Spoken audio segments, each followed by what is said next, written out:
There is a fascinating parallel many people have noticed between Michael Jackson and Joseph, the dreamer from the book of Genesis. The similarities are not about theology or prophecy, but about patterns. Gifted sons, family tension, betrayal, suffering, worldwide influence, isolation, and eventual vindication. If you told their stories side by side, they would almost sound like echoes separated by thousands of years. Joseph was born into a complicated family. His father Jacob openly favored him above his brothers. The Bible says Jacob gave Joseph a richly ornamented coat, the famous coat of many colors. It was more than clothing, it was a symbol of specialness, distinction, and destiny. Michael Jackson's childhood carried a similar aura. From the beginning, it was obvious he was different from his brothers in the Jackson 5. Even as a child, Michael Jackson's talent was extraordinary. Audiences didn't merely notice him, they were drawn to him. Just as Joseph stood out in Jacob's household, Michael stood out in Jackson's family. But being gifted often creates tension. Joseph's brothers became deeply jealous. Everywhere Joseph went, the favor of his father followed him. Worse still, Joseph had dreams, dreams of greatness, where his brothers symbolically bowed before him. To them, it sounded arrogant. To Joseph, it may simply have been honesty about what he saw within himself. Michael Jackson also carried dreams that sounded impossible at first. As a child from Gary, Indiana, he dreamed far beyond Motown success. He envisioned global artistry. He wanted music videos to become cinematic events. He wanted to unite people through music. When he broke away from the family group and became a solo artist, some people saw ambition, others saw ego. Like Joseph, Michael's confidence in his destiny created friction around him. Then came one of the strongest parallels, betrayals from within. Betrayal from within. Joseph was not attacked by strangers first. He was betrayed by his own brothers. They threw him into a pit, discussed killing him, then sold him into slavery for silver. Imagine the emotional weight of that moment. Not enemies, but family deciding your fate. Michael Jackson's life also carried repeated themes of exploitation, the betrayal by people close to him. Throughout his career, there were constant disputes over money, control, contracts, and ownership. He often spoke about feeling isolated despite being surrounded by people. One striking real-world example was this battle over the ATV music catalog, where his accusation of publishing rights to songs, including much of the Beatles' catalog, reportedly caused enormous tension within the entertainment industry. Many admired him publicly while resenting him privately. Joseph entered slavery and prison despite being innocent. He served faithfully in Potiphar's house only to be falsely accused by Potiphar's wife. The accusation destroyed his reputation overnight. He was imprisoned not because he was guilty, but because power turned against him. That similarity becomes almost haunting when people compare Joseph's story to Michael Jackson's legal battles. Regardless of where individuals stand on the controversies surrounding Michael, there is no denying that public accusation transformed his life permanently. The media spectacle was global. His image changed from beloved superstar to suspect in the eyes of many.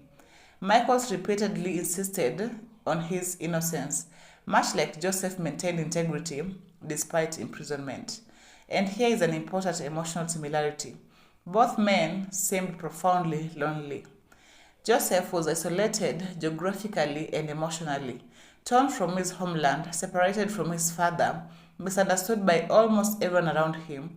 He lived among people who benefited from his gifts but didn't necessarily understand him. Michael Jackson experienced a different kind of isolation. Fame-induced loneliness. By the height of his career, he was arguably the most famous human being on earth. Yet fame creates emotional imprisonment. He could not walk freely in public. He distrusted many around him. Former friends and associates often described him as someone yearning for simple human connection while living inside an extraordinary isolation. Both men also possessed unusual sensitivity. Joseph interpreted dreams. He saw meaning beneath the surface of life. He was intuitive, emotional, and perceptive. Michael Jackson expressed similar sensitivity artistically. Songs like Man in the Mirror, Heal the World, and Earth Song revealed a man deeply affected by suffering, injustice, poverty, and environmental destruction. He wasn't just entertaining people, he was trying to awaken them emotionally. Joseph interpreted dreams for nations. Michael translated emotions for the world. Then comes the rise. Joseph eventually stood before Pharaoh. Through the wisdom and insight, he interpreted dreams predicting 7 years of abundance, followed by 7 years of famine. Pharaoh elevated him to second in command over Egypt, from prisoner to ruler, one of the greatest reversals in scripture. Michael Jackson's rise was equally astonishing in cultural terms. The release of Thriller changed music history. It became the best-selling album of all time. He transcended race barriers on MTV. His performances became global events. Head of states welcomed him. Crowds fainted simply at the sight of him.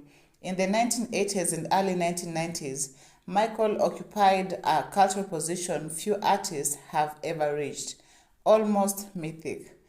Joseph fed nations during famine. Michael fed nations emotionally through music. That may sound poetic, yes, but consider the reality. During periods of political tension, war, and social fragmentation, Michael's music crossed borders that politics could not. In countries divided by language, religion, and ideologies, people still knew his songs and dances. Like Joseph, his influence became international rather than local. Another powerful similarity lies in public misunderstanding. Joseph's brother saw only arrogance when they looked at him. They could not see purpose. Even when Joseph suffered, people around him often misunderstood what was happening in his life. Michael Jackson was also one of the most misunderstood public figures of modern times. His appearance changed dramatically over the years due to health conditions, surgeries, and personal choice, leading to endless speculation and ridicule. His eccentricities overshadowed his humanity in the eyes of many observers. The world often looked at him through headlines instead of through compassion.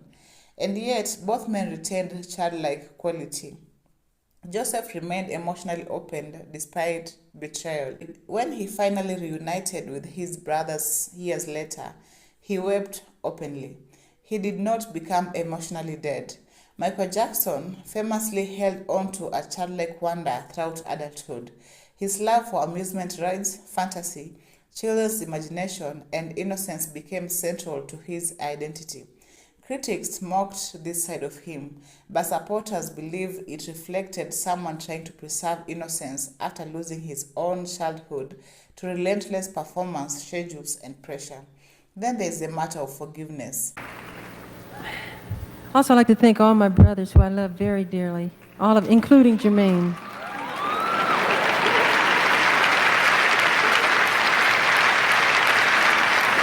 Joseph eventually forgave his brothers who betrayed him. One of the most moving moments in Genesis is when he says, "You meant evil against me, but God meant it for good." Joseph chose reconciliation over revenge. Michael Jackson, despite public humiliation and betrayal, rarely projected hatred in his art. Again and again, his message returned to healing, love, unity, and transformation. Even after intense media persecution, he still created music calling people toward compassion rather than vengeance. Both stories also contain tragedy wrapped inside greatness. Joseph's suffering was hidden beneath his success. Though he became powerful, his earlier wounds never disappeared entirely. His life was marked forever by abandonment. Michael Jackson's greatness was also intertwined with visible pain. Behind the spectacle was a man battling insomnia, pressure, scrutiny, physical suffering, and emotional exhaustion. Millions saw the icon, fewer saw the burden of carrying that icon. And perhaps the deepest similarity is this: both Joseph and Michael Jackson became symbols larger than themselves. Joseph became the biblical image of the rejected dreamer who suffers before rising. Michael became the modern image of the gifted child who conquered the world yet struggled under the weight of fame. Both were adored and doubted. Both were celebrated and isolated. Both inspired devotion and controversy. Both changed the world they live in. One ruled through grain during famine, the other ruled through music during emotional famine. And in both stories, there is a recurring human lesson. Extraordinary gifts often come with extraordinary loneliness. That is why the comparison between Joseph and Michael Jackson continues to resonate with many people. It's not merely about fame or success, it's about what happens to sensitive, gifted individuals when the world both needs them and misunderstands them at the same time.